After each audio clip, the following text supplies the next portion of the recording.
In Peru, Christmas is a riot of sound. It's fireworks at midnight, the smell of pavo al horno, and dancing until the sun comes up in the heat of December. But here in Poland, it's the sound of falling snow and the quietest, most sacred silence I've ever heard.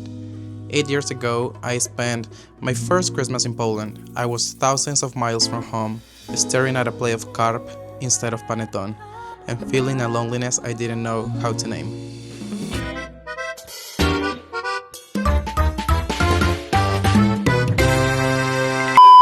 I'm Luis, and today we're gonna talk about holidays abroad, the traditions that we miss, the silence that we learn to love, and how to survive with being alone when the world expects you to be with family. If you're an expat in Warsaw, in Krakow, or anywhere in the world, and if you're feeling that Christmas blue right now, este episodio es para ti. Today we're going to compare the feeling of fiesta in Latin America with the beautiful feeling of vigilia in Poland, and how I started that feeling of feeling alone and started feeling more at home during this period of Christmas. Before we dive in, check in with me down in the comments. Where are you spending Christmas? Where did you spend Christmas? What did you do? Did you spend it alone? Is it your first time spending Christmas abroad? Or even if you're not abroad, this is the first time spending Christmas without family? Or what did you do when Christmas season comes? Well, I've been in Poland for 8 years now, and it's not the first time that I have this feeling of maybe sadness or maybe even loneliness during the Christmas season. But I guess along the years I've learned to cope with it. I learned how to deal with it, and I learned new steps on what to do when the season comes.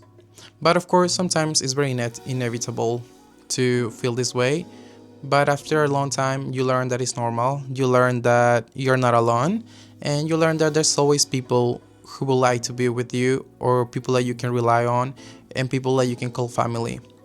So let me just tell you the first time I spent Christmas in Poland. It was around, at this point, I don't even remember, like 7 or 6 years ago.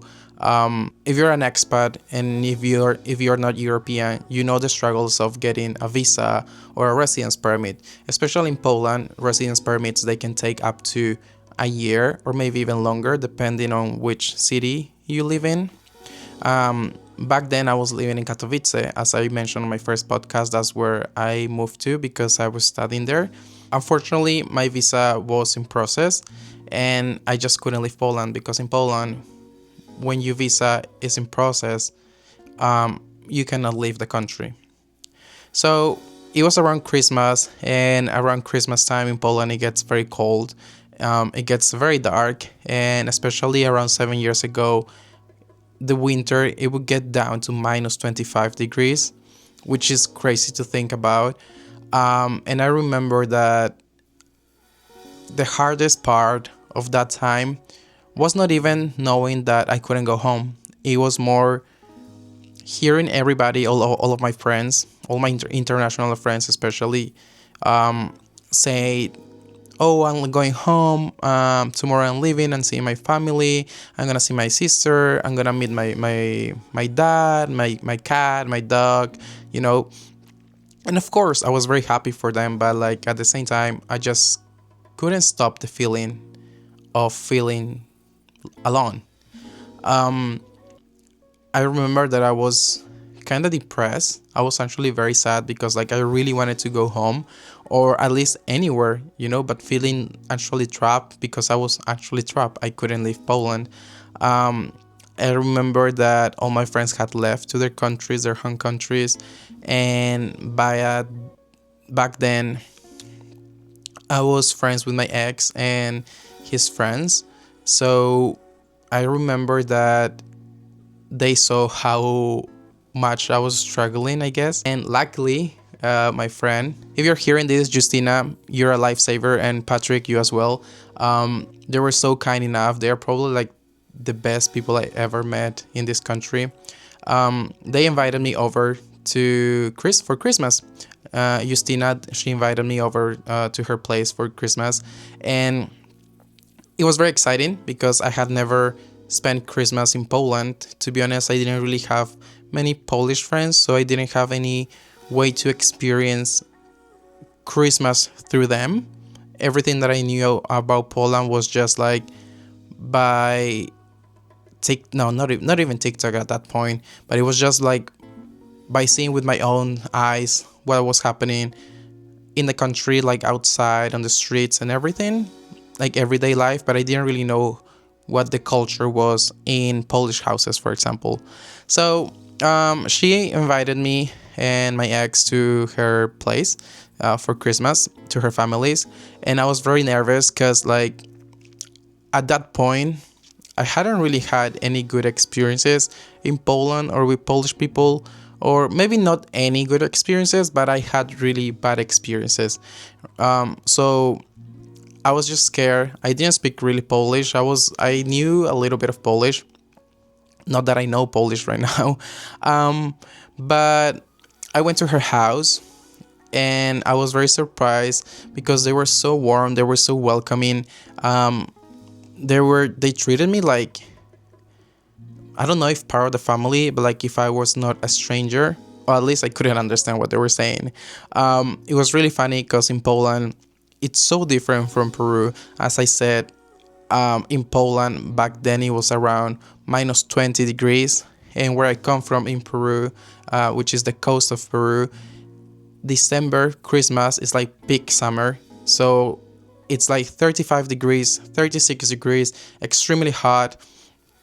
So it's just really different, right? So I arrive in the house and they have this tradition that usually the mom or the grandmas, the babshas, or mainly the women are the ones who are cooking, and then the rest are just sitting or playing games or just talking or drink or just talking or drinking tea or whatever, or helping setting up the table. And I don't know, I guess I'm Latino, so this is something like that I'm very used to, and something that we do all the time, right? So I arrived and I just went to the kitchen and I asked if I could help, and then the mom was like, "No, it's okay." And I said, "No, but I want to help." So they asked. I was helping with frying the carp. It really made me feel like I was part of that family. Like I was very welcome. It was such a nice feeling. I was so grateful for them. They were very nice with me, but at the same time, I was feeling very sad because like being surrounded by people that you don't know, but they are treating you so well, and then at the same time, you're thinking about your family back home and seeing pictures of what they're doing, and like hearing all the stories and how much fun they're having, and they are also making preparations for Christmas, but then you're not really there to help or just to spend time with them, but you're also seeing all the pictures and the videos. It's just a very weird feeling. Anyway, in Poland they have this tradition that they make 12 dishes, and they represent every month of the year. So they eat 12 dishes and they really take their time to make these 12 dishes. In Peru, that's not the case, at least not in my house. And also in Poland, they don't eat meat. They don't eat meat at all. They only eat fish. And in Peru, we eat a lot of meat. In Peru, like the food is just so different from Poland. In Poland, they eat, as I said, they eat fish, they eat mushroom soup, they eat barge, and also it depends like which part of Poland you're living in. While in Peru, with turkey, with pasta, with spaghetti, we eat rice. Sometimes you eat also pork or chicken. Then we also eat some potato salad with beetroot and carrots and mayonnaise. We also definitely eat something that is called panettone, which is panettone. It's an Italian thing, but somehow it became a really big part of Peruvian culture during Christmas. In every single household, there's a panettone, and then you also eat it with butter and also hot chocolate.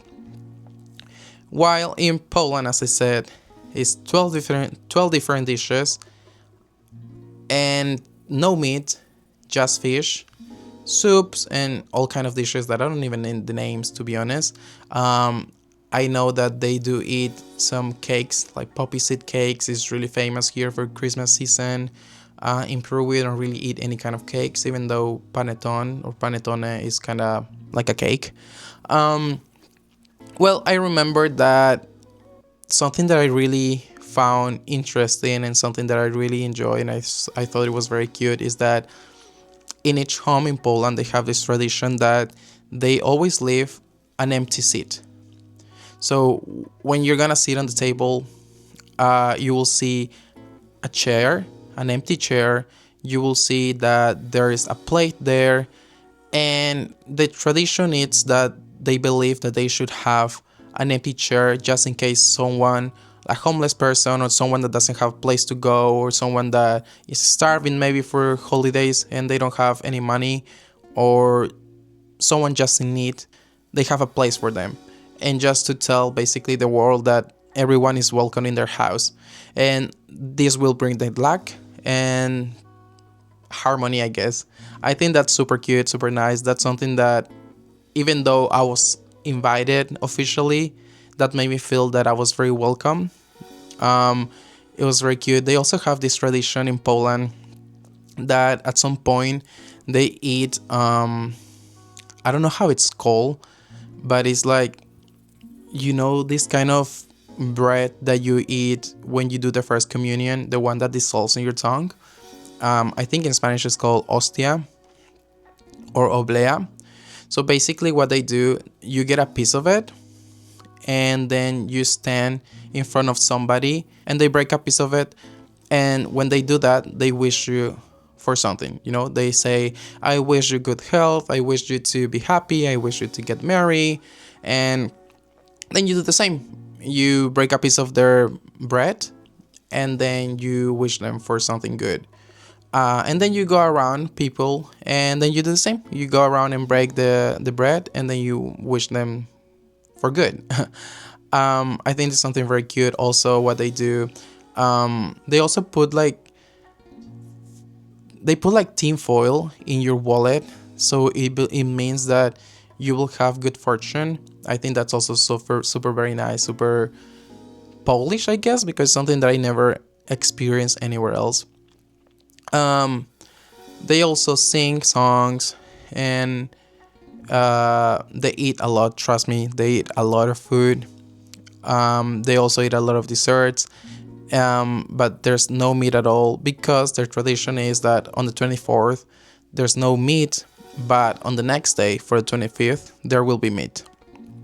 When it comes to Peru, the main difference is that in Poland they have their dinner at around 6 or 7 maybe, which is extremely early for me or for Peruvians at least, or at least for that's the way it works in my house. In Peru you have dinner at midnight. So the 24th at midnight, meaning 25th, right? So when the clock hits midnight, you sit, you eat, you say Merry Christmas, and then you hug everybody and you eat.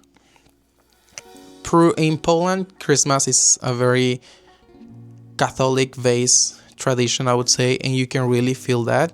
In Poland, when the clock hits midnight, usually they go to church, but usually with the younger generation, they pretend to say, oh yeah, the clock hit midnight, so I'm going to church, but usually they just go with friends outside somewhere else to drink, and they use it as an excuse. Also, the main difference is in Peru, as I said, it's really hard to make you understand how different it is, because as I said, just imagine in Peru, at least in my city, I come from a city where it's extremely hot. There are palm trees everywhere. It's a desert, so it's super hot. People are wearing shorts. Christmas decorations are not really a thing and even if they are, it doesn't really feel like Christmas because it's so bright, it's so hot that you cannot even see the lights outside, right? Meanwhile, in Poland, it's super dark, it's really cold, and you really have this feeling of a proper Christmas, and it's something that I really love. When you walk down the streets, you can see all the bright lights, the Christmas trees, the Christmas decorations around the city, and it feels super cozy. And also, it's cold outside, and you're at home, and you're cuddling with your cat or your dog or with your partner or whomever or your teddy bear, and you're just drinking hot chocolate and you're actually getting the mood. That is something that I've always wanted to experience, because in Peru I never had the chance of doing that. And at the same time, in Peru, all the movies that we watch are basically from the USA, right? And in all these movies, they always portray Christmas as a snowy Christmas, a very cold Christmas, with Christmas decorations around the city, dark, and hot chocolate, and like being super warm at home, cuddling, being cozy at home. And that's always the idea that we have of Christmas. So that's why the first time I moved to Poland, and actually not even to Poland, the first time I moved to Europe, which was in Denmark, it was something surreal to me to actually be seeing and experiencing what I had always seen in the movies. For me to see snow for Christmas was just like something that I couldn't comprehend. I was so happy. I felt like I was living a dream. So those experiences are something that I will never forget. In Peru, again, like, it's super hot. People are wearing sandals, flip-flops on the streets. You're wearing shorts, and then it's like 40 degrees maybe. It's just very different. Also, in Poland, in Christmas, it's very quiet. When you walk outside, when you walk down the street, there's no noise, there's nothing. Everything is happening inside of their homes. But also, when you're at home, all the lights are dim, and it's just very quiet. While in Peru, when you're outside, there's a lot of music, there's all these Christmas carols, and trust me, the Christmas carols are not the same as the ones in Europe, especially in Poland. Because the ones in Poland or in Europe are very like quiet and like to get you in the mood, maybe kind of sad or religious vibes, while in Peru, the Christmas carols are all like to dance and you're like having fun. It's like very like Latino coded. I don't even know how to explain that. You could even find like salsa carols, you know, or merengue carols, or like bachata carols, Christmas carols. So it's really different. Something that I also really like in Poland is that Christmas is a very family oriented. It's like a very family rooted tradition. When you're at a Polish Christmas household, you will see how everybody's helping, how everybody comes together, especially when making food. They have this tradition of making pierogi from scratch. Pierogi are like some Polish dumplings, and everybody's helping. I had my first experience making pierogi during Christmas. It took hours of work, but it was very nice. It felt like I was being part of the culture, part of a tradition. So that's something that I really love. Going back to the feeling of feeling alone and how basically I overcame that. If I'm honest, it's not because I did something specific. It was more of like getting used to that, being honest with myself and sitting down and say like, hey, you live abroad. This is what you chose. It's not gonna be the first time. It's not gonna be the last time that this happens. So just be at peace with it. Once I understood that, I started feeling more at peace with that. I started getting used to the idea that maybe for Christmas I may be alone. Maybe for Christmas I may not go home. Maybe for Christmas I will be stuck in X country because I'm doing some kind of residence permit. But that also helped me knowing that it's very important to make friends. It's very important to talk to people. Funny enough, in some countries, some cultures, people may not understand the way you feel. People may not understand how lonely you can feel. But it's very important that you're honest, you're straightforward. For example, a funny story about me. Usually many years or even this year, I didn't have any plans up until a day, like a couple of days before Christmas, right? So I was going to work, and everybody was saying like, oh, I'm gonna go home to see my family. And then the season of where are you gonna do starts. Everybody is asking you, what are you gonna do? Where are you gonna go? Are you going anywhere? And then most of the time you're the only one who says, no, I'm not going anywhere this year. I'm not seeing my family, you know. And the worst is like when you're at work and people come to work with their suitcases and they go home. And when the day ends, they say, "Oh, bye, goodbye, I'm going home." And then like 10 of them are going home, and then you're just sitting there because you're not going anywhere or because you cannot go anywhere. But it's very important that you talk about it, that you find your friends, that you tell them how you feel. And if that's not possible, go on the internet, like go on TikTok. There's lots of people who are feeling the same way. Maybe join to any expat groups, or maybe at your company or a university. There's groups of people living abroad, and I'm sure that there are many that may not be able to go home, or they're just gonna stay at home. Also, what happened with me and Polish people is that they don't really understand when you talk between the lines, meaning that they are very direct people. They use very direct communication. So you can be, or like me, I was saying, like, I don't really have anyone to spend Christmas with. All my friends left, because actually this year, every single of my friends, at least the communities that I have in Warsaw, they left to their home countries. Only just one friend stayed.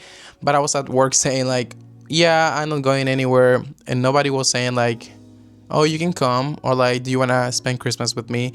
But I think that's a very cultural thing. Or maybe it's just because I also just joined the team like 6 months ago. I don't know.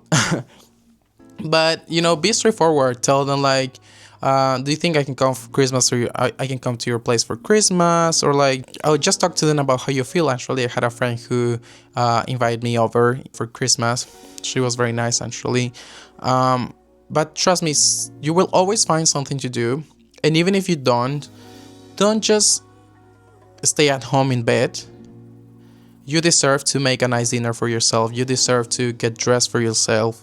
You deserve to go outside and see the fireworks if there are any. You deserve to go outside the city and like have a nice walk down the street. You deserve to get your presents. At the end of the day, just know that it's probably not gonna be the last time or the only time that you spend Christmas alone, if you spend it alone. Or maybe it will be the only Christmas you spend alone, and next Christmas you're gonna have lots of friends. Just try to talk to people. That will help a lot. I wrote some. Being a forever expat means our hearts are always in two places at once. If you're feeling a bit heavy this Christmas, or if you felt a bit heavy this Christmas, remember that it's okay to miss the noise of your country while you're sitting in the silence of Poland. You are not alone. You're just part of a global family of people brave enough to build a life somewhere new. If this episode made you feel a little bit more at home, send it to someone who may be spending Christmas alone, or someone who spent Christmas alone, and help them feel understood, help them feel seen, because I do feel you. I do know what you may be going through. I know what you may have been going through during this Christmas. I know it's not easy, but trust me, it will get easier during time. And just remember that you have a goal, and this is just a small sacrifice, or just a small thing that will happen or may happen again. And it's normal. Everybody goes through it. Of course, it doesn't mean that just because everybody goes through it is less difficult, but it's something that is very human to feel. So on the next episode, since New Year's is coming, I will talk about my 3 biggest mistakes I made when I first moved in Poland. Maybe this will help you not make them. This will maybe help you find moving into Poland a bit easier. Maybe this will help you living abroad a bit easier. So let's keep in touch. Stay safe and stay brave, and see you on the next episode.